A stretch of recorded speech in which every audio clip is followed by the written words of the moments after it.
Welcome to the book of Joshua. If you've made it this far, you are now out of the Pentateuch, the first 5 books of the Bible. I wish this book was part of the Pentateuch because it would be more correct as a way to finish out the Pentateuch. That being said, welcome to the longest funeral march in history. 85 people a day. All but Joshua and Caleb are now dead from the original. I did say all. Nobody that left Egypt is here. This book continues the Deuteronomy's narrative. I will not leave you nor forsake you. God was talking to Joshua and the gang, not to you or I. I'm not saying he won't be with us. I'm saying God isn't speaking to us in this instance. God is inspiring Joshua. I believe there are many verses in the Bible that applies to us, and they are glorious, but this isn't one of them. This is one of the bloodiest books in the Bible. I will spare the gore when I can. Joshua sent 2 spies into the land to take another look at what they are to take over, and a repeat of what happened before. Remember, some of them didn't want to go. I can't actually see the tribe of Reuben not wanting to go because they were the worst at leading anyone, and therefore the less they can do, the better. The better they are, including moving again. After the Pentateuch comes the books of history, the organization of the people who carried the Ark of the Covenant every time it moved. The Kohathites were the ones who were the priests who maintained the inside of the tabernacle.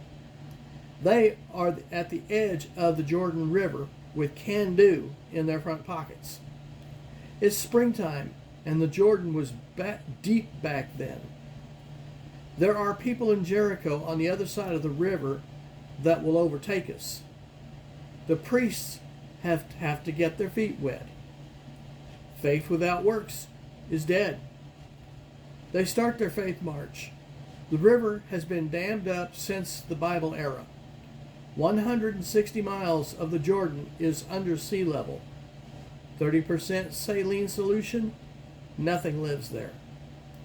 The Jordan is 1,600 feet below sea level. It was deep. The tabernacle that Moses had made out of the tents was up. You know from the book of Numbers what it looked like. A beautiful sight. They sanctified the people who carried it. The Ark of the Covenant was taken down and taken across the Jordan. They kept the Ark during the crossing. The phrase, or die trying, here is die if you don't. Chapter 1 was all about the getting ready to cross the Jordan. Chapter 2, Joshua sent spies into the land to keep his men safe. They are sent to the house of a prostitute, Rahab. She helped them escape from the city via a rope from her house, since she lived at the border of the town on the city wall. She helped them escape with a rope. Joshua tells Israel it's time to get wet. The people were told at the crossing that they had to step into the water. They had to get their feet wet. God, the living God, has already told Joshua, who then tells the people that 7 nations will get scared out of their homes because Israelites are a-coming. Joshua called him the living God because out of all the gods with a little g, God with a big G is the only living God. Here speaks of the lack of the 5 senses, 5 sense features, that their little g, again, the little g, ears, eyes, and such. We know from our series on Genesis what they did, but they were powerless and had to answer to the God with a big G. When the feet of the priest stepped into the water stopped into a heap at the Dead Sea. They then crossed over on dry ground. People to date have tried to give plausible reasons how this happened, but this happened at the flood season, and that the water was stacked and the ground immediately dried up for a mile. Too many unique events happened at that same time for us to say that it was something less than supernatural. By the way, this is the same Jordan where many were baptized later. One man out of each tribe is to cross over before the ark to Gilgal to set up where they are to go and to set up a memorial of stones, one for each tribe, the area for the ark. The same place where Saul became their king, where King David will resume kingship, and Samuel would preach there. The stones were picked up in the midst of the Jordan. This is a monument in the depths of the water, as proof someone was there. Regardless of how deep the water may get, that at one time man's foot stepped here because the stones are missing. The event I just spoke of, where what happened on this spot in the River Jordan, you'll be reminded that this is by no means an accident or freak of nature event, but in fact an event truly controlled by God. 40,000 fighting men crossed over before the ark. After everyone crossed over, the priests were called away from the shore of the river, and the water went back to normal. The stones at the edge of the water were then moved to Gilgal. They are now across the Jordan and in Jericho. Joshua was born in Egypt. This is the third time in history they kept the Passover that was supposed to be an annual event. Here is where they fed off the land instead of manna. The rocks came from out of the Jordan, so they couldn't be disputes about crossing, as no rocks like that could be found on shore. By the way, God definitely wants everyone to know this is the actual Lord fought the battle for Joshua, because Joshua couldn't. The true Lord's army. Someone needs to be circumcised.